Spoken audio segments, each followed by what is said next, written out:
केंद्रीय निवडणूक आयोगाचं राज्य निवडणूक आयोग आणि राज्याच्या मुख्य सचिवांना पत्र आहे।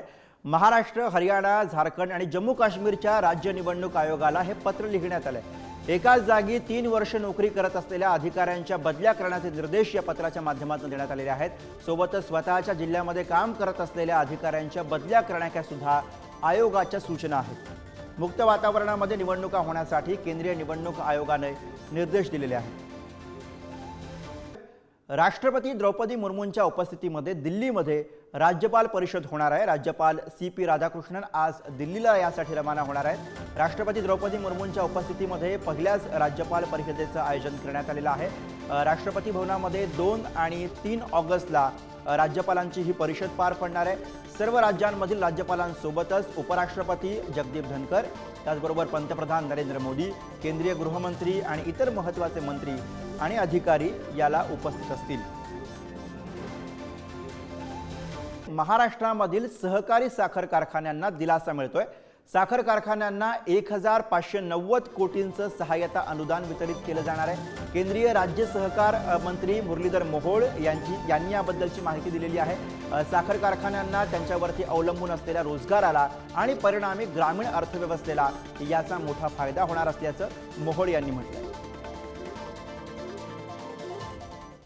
चाकण परिसरामधील वाहतूक कोंडीची अजित पवारांकडून आढावा घेण्यात आलेला आहे। वाहनतळ निर्मिती, अतिक्रमण हटवणं, गर्दीवेळी अवजड वाहनांना निर्बंध करणं, तातडीच्या उपाययोजना करण्याचे आदेश हे अजित पवार यांच्याकडून देण्यात आलेले आहेत। चाकण परिसरामधील रस्त्यांसाठी अर्थसंकल्पामध्ये 179 कोटींची तरतूद करण्यात आलेली होती। बदलापूर MIDC मधील रासायनिक पाणी थेट उल्हास नदीमध्ये सोडलं जातंय। पावसाचा फायदा घेत रासायनिक सांडपाणी नदीमध्ये सोडणं सुरू आहे। प्रदूषण नियंत्रण मंडळ आणि MIDC प्रशासनाचं याकडे दुर्लक्ष पाहायला मिळतं।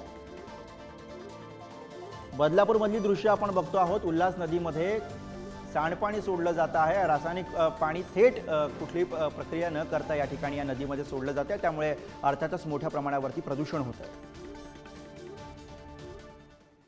बातमी जुन्नरमधून आहे। जुन्नरमध्ये जेरबंद केलेले 10 बिबटे जामनगरच्या निवारा केंद्रामध्ये पाठवण्यात आलेले आहेत। जामनगरमधील वंतारा प्राणी संग्रहालयामध्ये जुन्नरमधील बिबटे रवाना झालेले 4 मादी आणि 6 नर असे एकूण 10 बिबटे स्थलांतरित करण्याला केंद्रीय प्राणी संग्रहालय प्राधिकरणाने मान्यता दिलेली आहे। पुण्याच्या जुन्नरमधली दृश्य आपण बघतोय। जेरबंद करण्यात आलेले 10 बिबटे हे जामनगरच्या निवारा केंद्रामध्ये रवाना करण्यात आलेले त्याची दृश्य।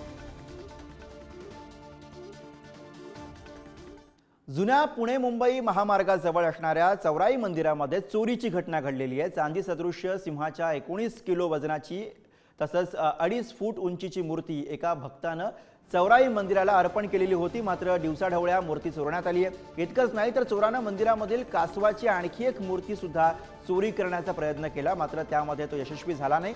ही चोरी करताना की दृश्य CCTV कॅमेऱ्यामध्ये कैद झालेली आहे।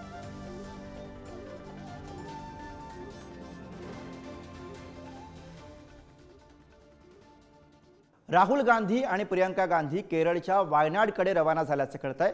वायनाडमधील भूस्खलन आणि पूर परिस्थितीची पाहणी राहुल गांधी आणि प्रियंका गांधी करणार आहेत। वायनाडमधली स्थिती आहे आणि त्या ठिकाणचा आढावा घेण्यासाठी राहुल गांधी आणि प्रियंका गांधी हे रवाना झाल्याचं कळतंय। उत्तराखंडमध्ये मुसळधार पावसाचा कहर आपल्याला बघायला मिळतोय। केदारनाथ परिसरामध्ये ढगफुटी झाल्याची माहिती आहे। मंदाकिनी नदीच्या पाणी पातळीमध्ये अचानक वाढ झाली। प्रशासनाकडून प्रवाशांसाठी त्यामुळे अलर्ट जारी करण्यात आलेला आहे। उत्तराखंडच्या केदारनाथ मधली स्थिती आहे। या ठिकाणी ढगफुटी सदृश्य पाऊस झाला आणि त्यानंतर प्रशासनाकडून सगळ्या प्रवाशांना अलर्ट जारी करण्यात आलेला आहे। बातमी मावळमधून आहे। मावळ तालुक्यामधील लोहगडाच्या पायथ्याशी डोंगराला भेगा पडलेल्या आहेत। लोहगड आणि धालेवाडी गावाला याचा धोका जाणवतोय। गेल्या काही दिवसांपासून मावळ तालुक्यामध्ये मुसळधार पाऊस सुरू आहे। प्रांत अधिकारी, तहसीलदार आणि तलाठ्यांकडून याची पाहणी करण्यात आलेली आहे।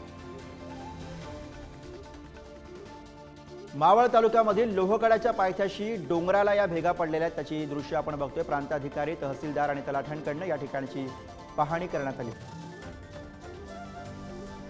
गणेशोत्सवासाठी एस टीच्या 4300 अधिक बसेस सोडण्यात येणार आहेत। स्पेशल ट्रेनचं आरक्षण फुल झाल्यानं एस टीकडनं हा निर्णय घेण्यात आलेला आहे। 2 ते 17 सप्टेंबर दरम्यान अधिक एस टी सोडण्यात येणार आहेत।